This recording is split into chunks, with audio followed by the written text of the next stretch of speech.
TA100PRO, System Setup, Categories. In the Categories section is where you will create all of the categories that a company will be paid. Think of your categories as basically buckets of time. Any type of time that an employee can be paid for, we'll need to make sure that we create it as a category. Remember, a category can be created as an hours item, meaning it's paid out in hours, or it could be paid out in dollars. Both items are considered to still be a category. To the left side of the screen, you'll see a list of all of the current categories that are set in place by default. But to the right side of the screen, you have your General tab and your Export Codes tab. On the General tab, this is where you'll create all of the specific items with regards to the category. At the bottom, we'll click Add. We'll add the bonus or the code of bonus.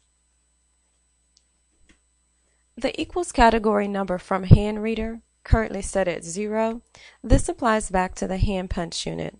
If the hand punch unit will be allowed, or shall I say if an employee is allowed to enter bonus time via the hand punch unit, we can actually give it a code, which means it would be 5. So that would be number 5 that they could put in, and it would mean a bonus time. Here, we will not be inputting any type of hand reader numbers. In most cases, a lot of companies do not use the hand reader number code. For the name, we're also going to keep that as bonus. Active, you do want to make sure that the item is active because you want to be able to use it to apply it to an employee. The export, do you wish to export this category? If you're going to be using some type of payroll export from TA100PRO into the payroll vendor, then you'll need to activate the export because this will allow you to use the export code tab where you can input the actual export code. So here we'll check this feature.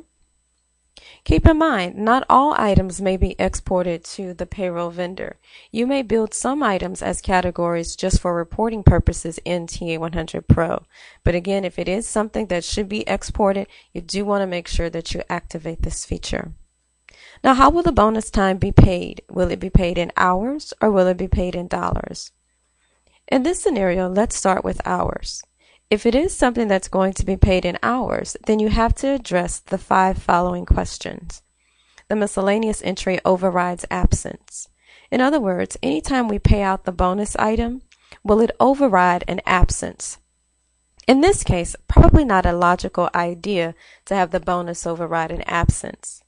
However, if it were sick time or vacation time, meaning the employee was scheduled to work, but because they took a day of vacation or because they called in sick or a personal day, you want those days to override the absence because you don't want to see the employee still coming across as absent. Miscellaneous entry overrides holiday minimum hours. In the policy section, you will be creating rules about how the holiday is paid out. Well, one of the rules that you'll have to determine if the employee is scheduled to work the day before or the day after, if that is going to be one of the rules that will be mandatory to pay out holiday pay. You also have a minimum number of hours that the employee must work the day before or the day after. So in this feature, you're saying, well, if we're paying out bonus time on that day before or that day after, will that override the minimum hours that were required in order for that person to receive the holiday pay? If so, you'd simply check the feature. Are miscellaneous entries paid? So the item that you are creating here, bonus, is it going to be a paid entry? Again, not all items are paid. Some could be used just as reporting purposes. If the item is paid, can this category ever be overtime? Again, this question is not can it accrue towards overtime. That will actually come up when you go to issue the category. But this is saying, can this item ever in itself literally be paid at an overtime rate? If so, check the box. Post to benefit entitlement. Here, if you activate the feature to post to benefit entitlement, it will show up in the benefits tab where they can actually input the number of benefits associated with the category. And anytime the category is used, it will automatically remove itself, or the hours will deduct from that bucket of time. Also, if you're going to be using benefit accruals, you will need to activate the post to benefit entitlement so that benefit item can be available when you build the benefit accrual item. Here, because this is bonus time, it is going to be paid in dollars. The next tab is the Export Codes tab. In the Export Codes tab, you'll notice the column Regular, Overtime 1, Overtime 2, Overtime 3, and then for your rows, you have None, and then you have your differentials. So think of it in this way. If you're working or with a client or yourself, if you are using differentials, then all of these rows will be important to you. But if you're working with a client that is not using differential, then this section will be irrelevant. The most important row is probably the None row. So in this case, because we have decided that bonus is a dollar item, the only export that I need to fill out is basically the regular None column. But if we went back to the General tab and made this hours, the Export Codes tab changes. 1.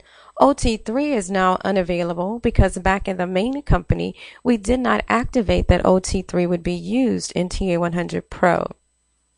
Here, I have to decide now, based on the category that we're working with, if it can ever be paid in regular, which is more than likely so. I would put in a code for it. Can this category ever be paid at an overtime rate? If so, I would put in a code for that. Can the category ever be paid at a double time rate or OT2 rate? If so, I would put in a code for that. The differential items. Again, some clients like to pay differential based on other categories, and then some clients will say differential only applies to work time. Again, based on the company rule, if they are paying differential. 1, is it differential 1? And if it is so, we know we need a code in regular, but can that differential rate ever be paid at an overtime? At overtime 2, is there a differential 2 in use? So again, depending on the makeup of the actual company in question, if they're going to be using differentials, they will be needing an export code. The field code to the far right side. The field code is only used right now in one particular vendor, and that is ADP. What ADP has created is basically a matrix.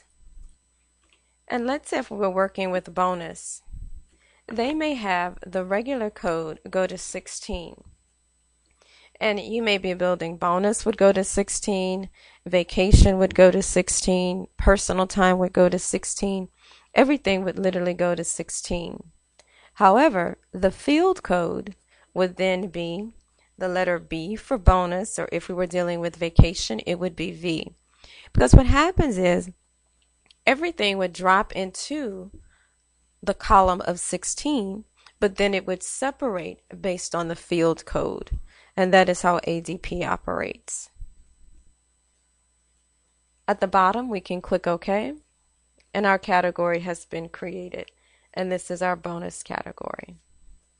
Same rules apply to the left side of the screen. You can view this in code, or you can view it in name, which puts everything in alpha order. The show inactives, if you want to see which items are active or inactive, you can check the box, or you can uncheck the box to only show active items.